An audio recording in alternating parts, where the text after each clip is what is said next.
special like my boy Piccolo. Always stay hungry for more, you know, Yajirobe. Leave you in red ribbon army. Still the master, just call me Master Roshi. Eat you up raw like a Palasuchi. Way ahead of my time, got it locked. Bar dog, steak, diesel, nothing compare. You fall just onslaught. Energy attracts together like the force of magnets. The way I'm rocking, it's insane. Straight jacket. So much power, one blast, blow up the planets. Best of the best, don't want none of your boys. Cause a disaster leaves craters like asteroids. I said like Goku, you think I'm on steroids. No matter if your time hyperbolic or it's supersonic. Cause you through the atmosphere like a speeding comet. Send this course through your bloodstream, make you vomit. Never die, you kamikaze like a radical Islamic. Change style similar to launch when I sneeze. Stay fresh like Mr. Clean, no need for sensu bees. Like the Z fighters, I lead the ultimate team. Kiss my ring in my presence when you kneel. This is for real, and I got a license to kill. I'm not trying to freak, you know I'm just saying. Pure blooded beast from birth is what I'm displaying. Like Goku with Super Saiyan that I'm portraying. Ichi-san, yeah boy, ready? Let's go, I'll leave you in pitch black like Mr. Bobo. Won't let you come back like Dr. Jerome. I followed you, son, call you boys go 10. Give me little, unwilling to fight, spirit broken. Scared, stiff, and shocked with your pants soaked in. Your punk boys weak like Mr. Satan. Unleash my power, you take a permanent vacation. No telling how many energy waves I'll be blasting. Left within an inch of your life with no rations. These bars never get old like the blood of a Saiyan. My blood boils for a fight like Goku's addiction. DBC, the truth better not bandwagon. The true shonen hero, that's why I rock the dragon. Whoa.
Allow me to introduce myself. My name is Jim Blue, just so you know me. Always rock the Dragon Ball Z.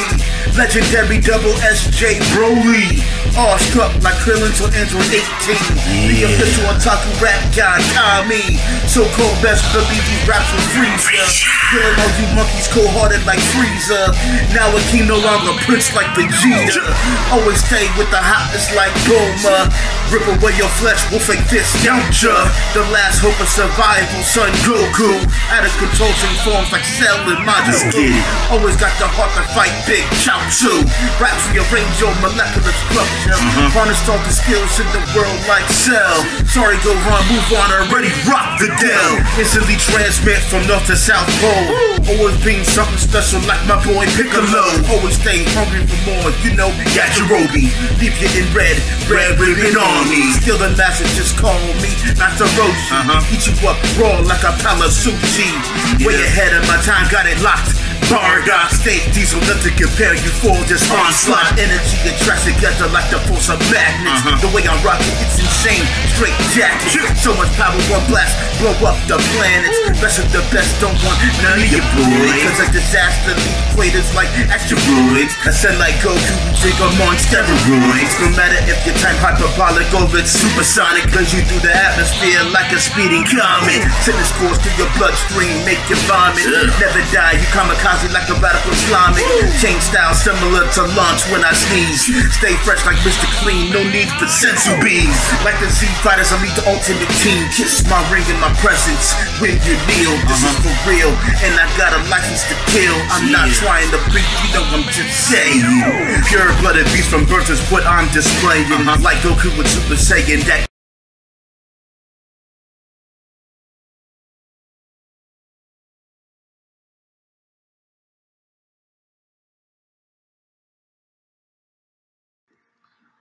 People, what's going on? Welcome to the channel. See, we get a couple of people in here. You know how we go. We try to wait it out a little while, see if anybody gonna show up. All right, I got a couple of people here. Thanks for stopping by. Appreciate it. Do a quick little live review of the last episode of Dragon Ball Super, episode 116. Let's get into this. I was pleasantly surprised, man. I did not think this episode was gonna be as good as it was.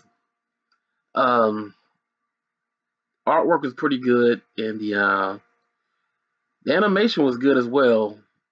Of course, we've seen I think it's like two guys. I can't think of their names. But when those two guys get together on the episode, man, they really show out with the artwork and the animation. But it was almost close to on par with those two guys. I'm talking about the top two guys. I don't know their names, but real good. I was impressed, man. I was impressed, and let's get into it, man. Let's get into it. Let's not even wait about it, man. The fight, this was just a pretty much just a fight, man. This episode just focused on the fight. The thing I didn't like about this is it always happens. Yeah, everybody knows shonen, especially Dragon Ball Z. It was not new to us, but the commentary was good. It was just too much commentary, and it was kind of like stupid commentary because it's like repeating things that we already knew about. So I know they had to fill in parts for the episode so they can like kind of slow down the action. But we did get some a little bit of new information, especially from Whis when he spoke about how Goku's body was reacting to the Ultra Instinct. And so it seems like we learned now is that it seems more of it like it's not a transformation, it's a technique. Everybody's saying it's a technique is a technique. So that being said, I don't think Goku's getting a significant power boost from this technique. It's just enhancing his senses and his movement with it. So when he was hitting Khalifa, I mean, what's his name is not Khalifa, but Clefla, whatever her name is, he really wasn't so damaging her that bad. You know, he was more like embarrassing her, just knocking her back, because she was getting up like, these shots are wimpy. You know, like she was just tanking them. You know, but uh, it's kind of like a lightweight versus a heavyweight. You know, the lightweight's gonna be a lot faster, the punches gonna be a lot sharper, and he's popping them, popping, pop, pop, pop, pop, pop. You know, he might be peppering the heavyweight fighter, but the heavyweight is gonna absorb him because he's been hit harder by them before. You know, so even though you might be able to win the fight on the scorecard by getting a lot of you landing the most punches. You know, but as far as your opponent, he's not really receiving that much damage. So because every time Clefla was getting hit, like he was knocking her back, she was getting right back up. Like okay, I'm not really, I can tell a couple of this she felt them, and we learned now that this technique it causes, even though he had the upper hand as far as motion and speed and defenses, his offensive power was just, I guess, maybe his max base form or maybe a little bit higher than that. I mean, it's got to be some kind of power boost because if he was just hitting her, you saw like when he first fought my man Jiren, and he went through different transformations while he was fighting Jiren, and Jiren was like taking some of his blows like, this ain't nothing, you can't even budge me with this one. So obviously he had some kind of power boost from this technique because Clefla wouldn't even have felt him at all. She probably wouldn't even have moved, a budge or anything if he was hitting her at just like base form level punches. So, but we learned that you actually have to focus. The downside to the technique as far as Goku has mastered is that once he attacks, he has to think about it. So that takes away from the actual Ultra Instinct because he's thinking. It's not a fluent motion like when he's attacking. So that was the downside. So I was thinking like, was that the reason why he got he didn't really get hit, but when he was charging in that last attack from Kefla, when he was charging in and she had that barrage of lasers and everything that's coming at him out of all different angles and directions, chopping up the whole fighting stage and platform. He he was getting like part of it got his hair. He got a couple of hairs got singed, and they kind of caught him on his elbow too. And but it wasn't nothing, it wasn't a direct hit. It was like grazing hits, but it was so much coming at him. So I mean, it was kind of hard to slip between the cracks of where there wasn't an attack. On top of that, he was doing it while charging up the Kamehameha wave, which was dope. Which was dope. That I mean that whole scene was hot, man. That whole little the last exchange between them two was definitely the highlight, man. Especially the part where she shot that last beam and Goku, yo, he had a Kamehameha wave and he put the Kamehameha wave on the beam, and it seemed like he slid up the beam like he was skating on it. Like he was using it like a I don't know, man. He just skated with the Kamehameha wave energy charged up in his hand. He rolled their beam all the way up, popped up. She still hasn't even reacted yet to this movement yet.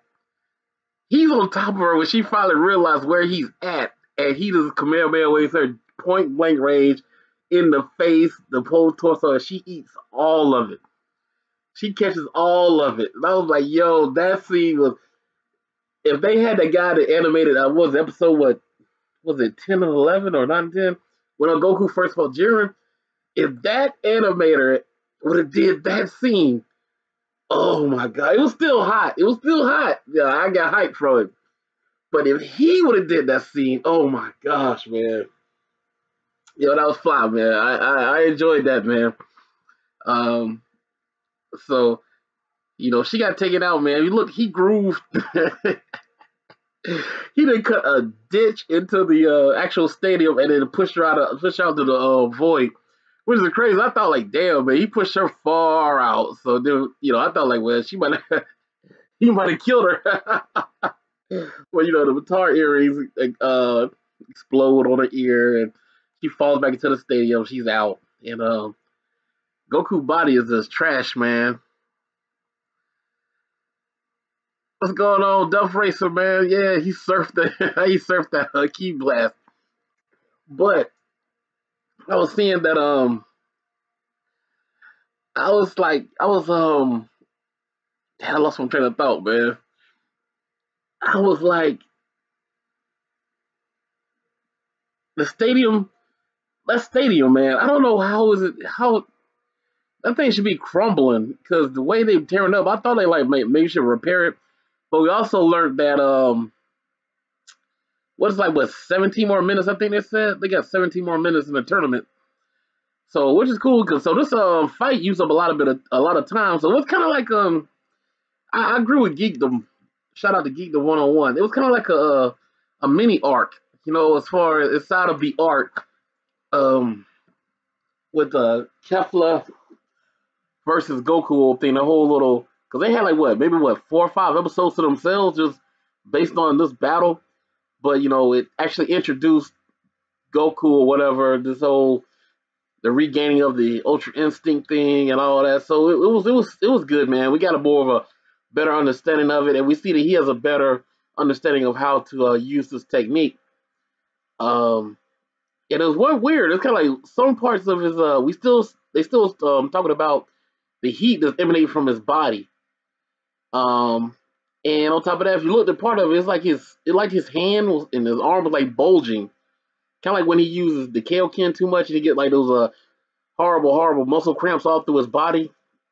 And so I guess it's like the effect of the Ultra Instinct. He hasn't got complete control over it, but the like I said, I don't think it's not a actual power boost. So I don't think it's affecting his muscles like the actual Kaioken does.